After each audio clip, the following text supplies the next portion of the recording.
I'm a global macro investor, and economics, markets, politics, and geopolitics all matter.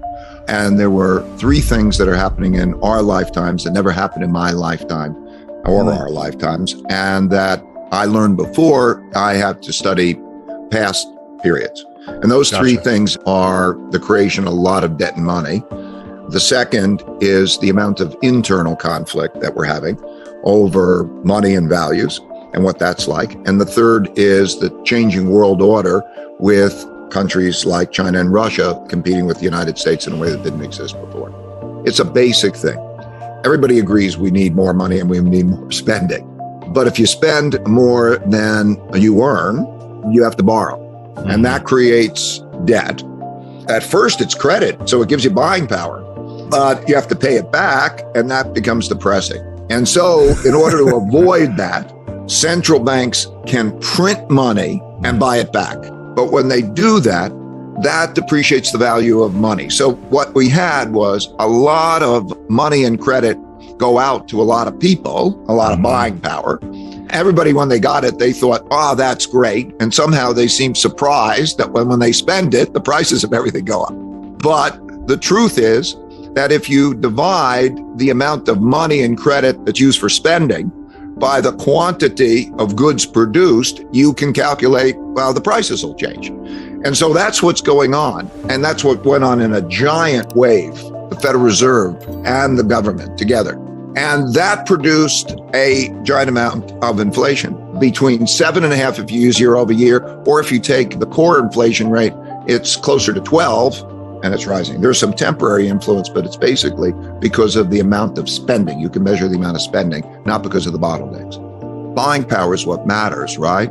So what happens is when inflation goes up faster than your other sources of income, you lose buying power. But somehow that seems more acceptable sometimes to people than if it was just taken out of your pocket. You see, if they, let's say, raise taxes or take it out of somebody's pocket, everybody complains, whoever's had the pocket taken out of. But if it comes through printing of money and everybody gets checks, it's more acceptable.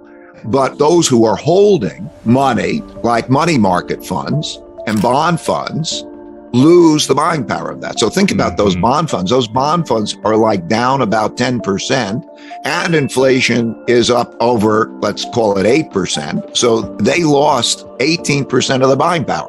We think of it as meaning higher prices, but to some extent, that's a rich man's perspective because they say, oh, now I have to pay more. But the reality is you don't get more stuff from that higher inflation. And so it bids it out of the hands of some people. And that hurts the people who don't get it. And so we're seeing a time now where you're going to lose buying power to inflation.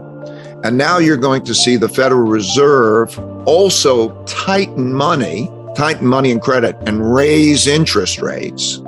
And when they do that, that creates less buying power. You know, they say, okay, now you can't spend as much money and the prices are going high, but they do that in their crude way of trying to reduce inflation. But you get it from both ends, the higher prices and then the higher interest rates you have to pay and the higher debt service costs and also less availability of money. So it's a squeeze, like the squeeze that happened in the 1970s. These things go in paradigm shifts that quite often take, relatively long time because everybody's mindset is in a certain place and they're doing certain things. For example, investors think that cash is safe and they don't pay much attention to inflation.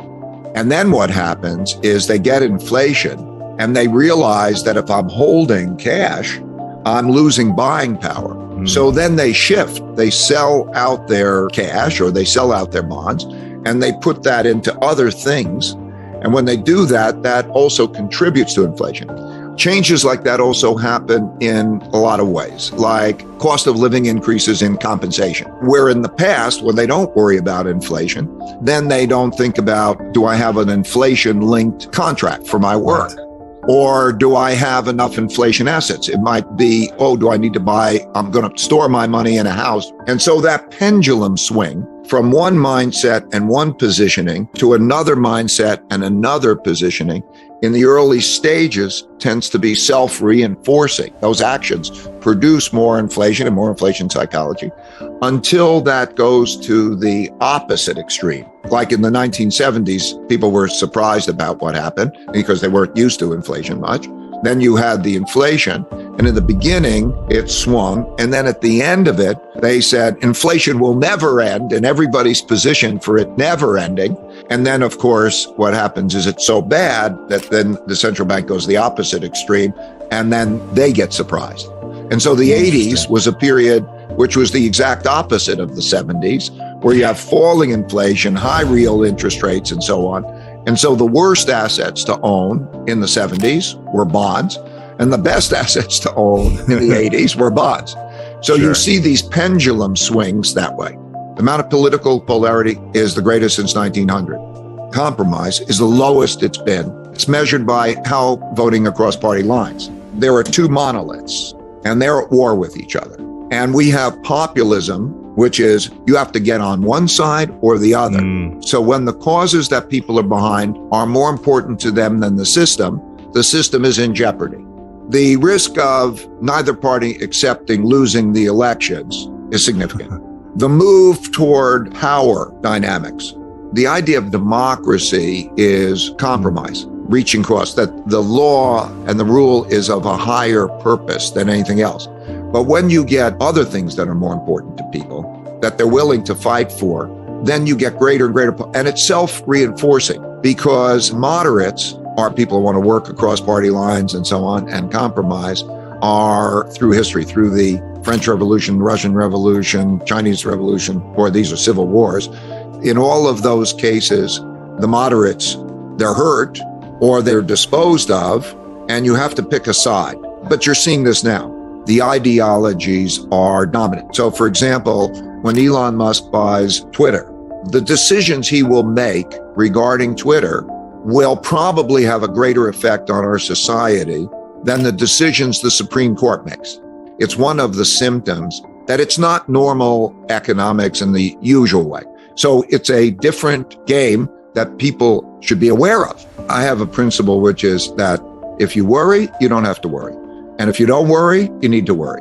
Because if you worry about things like, if you read about the consequences of what has happened in history, and you look at the likelihood and you say, okay, we can have this kind of a conflict, or we could have that kind of a conflict, external conflict, and boy, these conflicts are terrible. Maybe that sort of brings us more together, because we have the power together if we don't fight each other in that way, and we can compromise and so on. I was just in Singapore, and what they had is they had savings. Because they have a large savings, the income from that savings covers 20% of their budget.